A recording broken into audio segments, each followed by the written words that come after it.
Hi, this is Firestarter, and what you're looking at is a review of the Figuarts Genocider, which includes 3 monsters, which is the Venosnaker, EvilDiver, and the Metalgelas.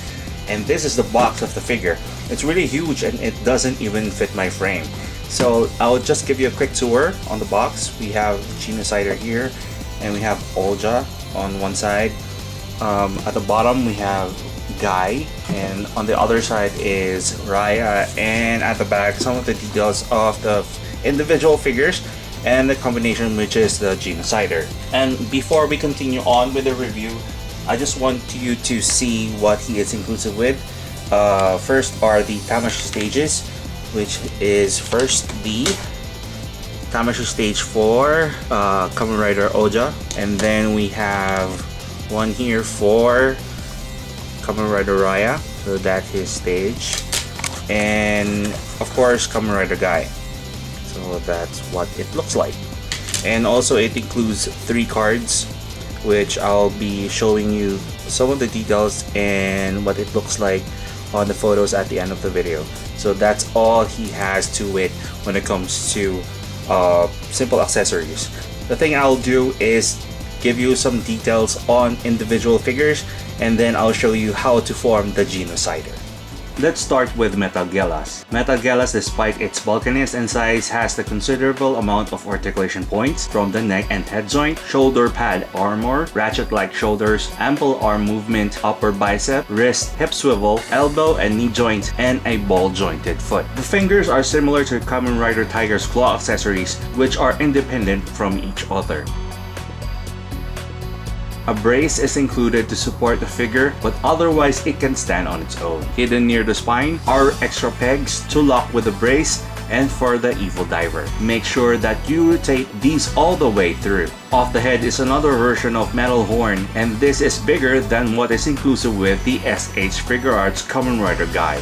But on this version, it feels like it fits the figure better. As the first part of the Genocider, move the chest to the front and keep the metal horn off to place the Venosnaker. And lastly, move the neck all the way up. EvilDiver is Raia's monster, made in the form of a stingray. At the end of the figure is a tail that comes off, representing a longer version of Raia's whip. This figure also includes its own brace to hold the stingray in mid-air using the Tamashii stage. The fins move on single hinges, and to place Raia on EvilDiver, a hidden panel slides from its spine to insert the stand that will hold the rider. The next part of the Genocider formation is to fold up the pectoral fins to form a V. To complete the triumvirate is Ouja's Venosnaker. The Venosnaker is like a drag rider, having 10 joints along its spine. This also has a longer version of Ouja's Venosaber. The mouth opens and the venomous tongue extends that adds that EvilDiver allure, so as the individual blades that swivel independently. Should you need the snake to stand taller, the Tamashii stage will help hold the lot up. In preparation for the third part of the transformation, switch the blades up, and on the first segment of the spine, take out the panel. Now that we have made our preparations, I'll leave you with the rest of the video to transform these 3 into Genocider.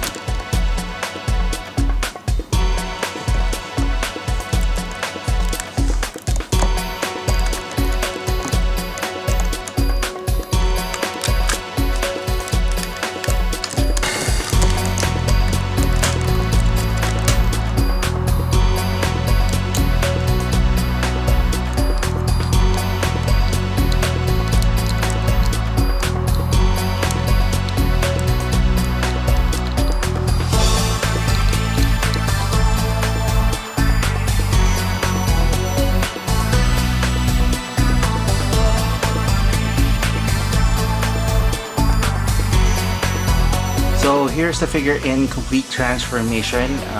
We have the 3 monsters all together, and just a quick comparison between Kamen Rider Ouja.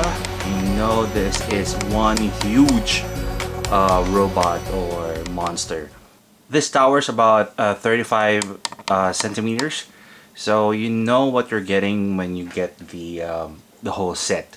Although the complete transformation seems stable, there are a few things that I'm really annoyed of.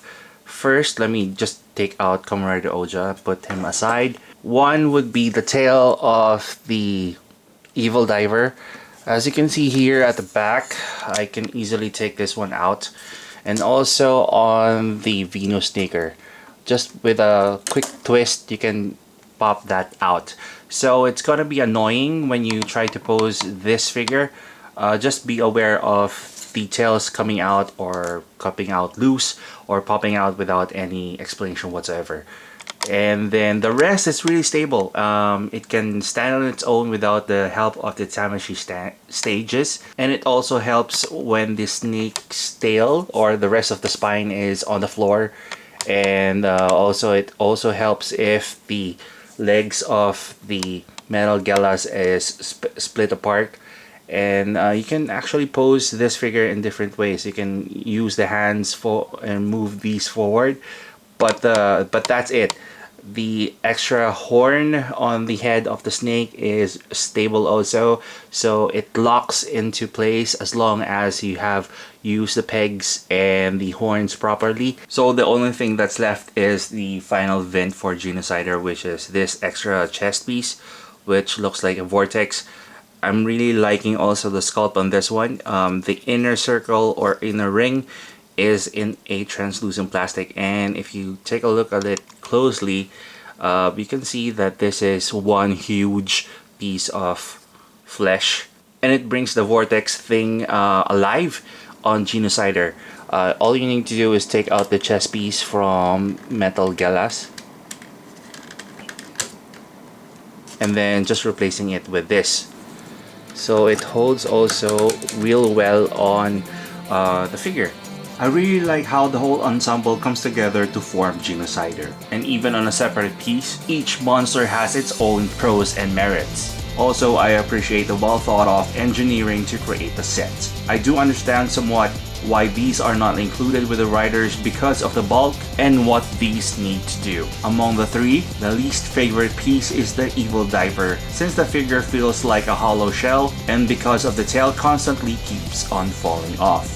As the second transforming figure in the SH Figuarts line, this opens to the premise that Bandai can really make a transforming figure that everyone can appreciate. And that is my review of the SH Figuarts Genocider. If you want to know the possibilities for this figure, always check out the photos at the end of the video and subscribe to my blogspot for the full written review. This is Farstarter. Thank you very much for watching and see you on my next review.